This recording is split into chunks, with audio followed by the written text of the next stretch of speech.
నమస్తే, సంగీత కిచెన్కి స్వాగతం. ఈరోజు రెసిపీ సాబుదానా కిచిడి. ఈ రెసిపీ కనుక మీకు నచ్చినట్టయితే ఒక లైక్ చేయండి, షేర్ చేయండి. కొత్తగా చూస్తున్న వారైతే సబ్స్క్రైబ్ చేసుకోండి. ముందుగా ఒక బౌల్ తీసుకొని దాంట్లోకి ఒక కప్పు నిండా నేను సాబుదానా వేసుకొని 2-3 సార్లు బాగా కడగాలి. ఈ కొంచెం పౌడర్ లాగా పైన ఉంటుంది కదా, అదంతా పోయేలాగా కడగాలి. ఇప్పుడు నీళ్ళన్నీ వంపేసి 3-4 టేబుల్ స్పూన్ల వరకు నీళ్లు కొంచెం చిలకరించుకోవాలి. అంతే, ఎక్కువ పోయకూడదు. ఎక్కువ నీళ్లు పోస్తే సాబుదానా అనేది మనకు బంకగా అవుతుంది. ఇప్పుడు 7-8 గంటల పాటు నానబెట్టుకోవాలి. 8 గంటల తర్వాత చూడండి ఇలా ఉన్నాయి. ఇలా మనం కొన్ని నీళ్లు పోసి నానబెట్టుకుంటే ఇలా పొడిగా ఉంటుంది. చూడండి ఈ విధంగా బాగా మెత్తగా నానిపోయింది. చూడండి సాబుదానా బాగా మెత్తగా నలిగిపోతుంది కదా, ఇలా ఉండాలి. ఇప్పుడు ఒక 5 పచ్చిమిర్చి, 1/2 టీ స్పూను జీలకర్ర, రుచికి సరిపడా ఉప్పు కచ్చాపచ్చాగా దంచుకోవాలి. ఇప్పుడు గ్యాస్ ఆన్ చేసుకొని ఒక కడాయి పెట్టుకున్నాను. దీంట్లోకి 4 టేబుల్ స్పూన్ల వరకు పల్లీలు వేసుకున్నాను. గ్యాస్ మంటని మీడియం టు లో ఫ్లేమ్లో పెట్టేసుకొని వేయించుకోవాలి. చూడండి ఇలా బాగా వేగిపోయిన తర్వాత వీటిని మనము కచ్చాపచ్చాగా గ్రైండ్ చేసి పక్కన పెట్టేసుకోవాలి. నేను ఇప్పుడు ప్లేట్లోకి తీసి గ్రైండ్ చేసి పెట్టుకుంటాను. ఇప్పుడు అదే ముక్కుల్లోకి 2 టీ స్పూన్ల వరకు నూనె పోసుకున్నాను. నూనె కొంచెం వేడెక్కిన తర్వాత 1/2 టీ స్పూను ఆవాలు వేసుకోవాలి. అవి కొంచెం చిటపటలాడిన తర్వాత కరివేపాకు వేసుకోవాలి.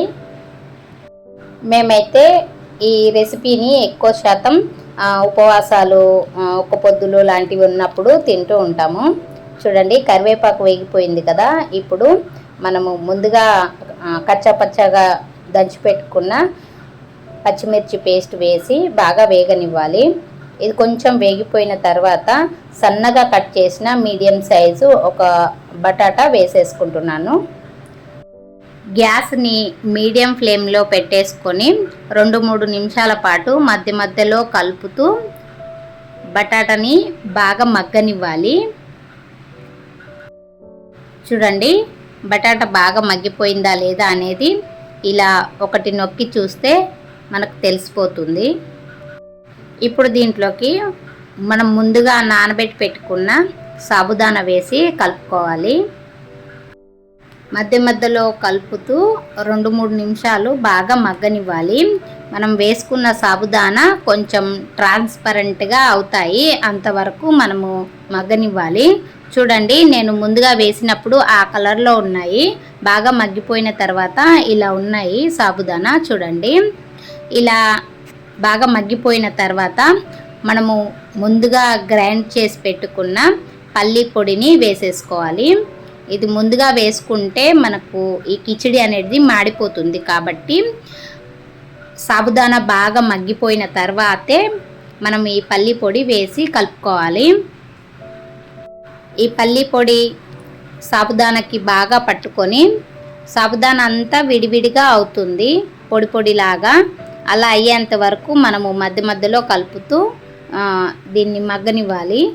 చూడండి బాగా మగ్గిపోయింది. ఇప్పుడు దింపేసుకుందాము. వేడి సాబుదానా కిచిడి రెడీ అయిపోయింది. వెయిట్ లాస్ అవ్వాలి అనుకునే వారికి, ఒక పొద్దున్న వారికి టిఫిన్లోకి కానీ సాయంత్రం స్నాక్లోకి కానీ తినడానికి చాలా రుచిగా ఉంటుంది. ఒకసారి ట్రై చేయండి. Thanks for watching video.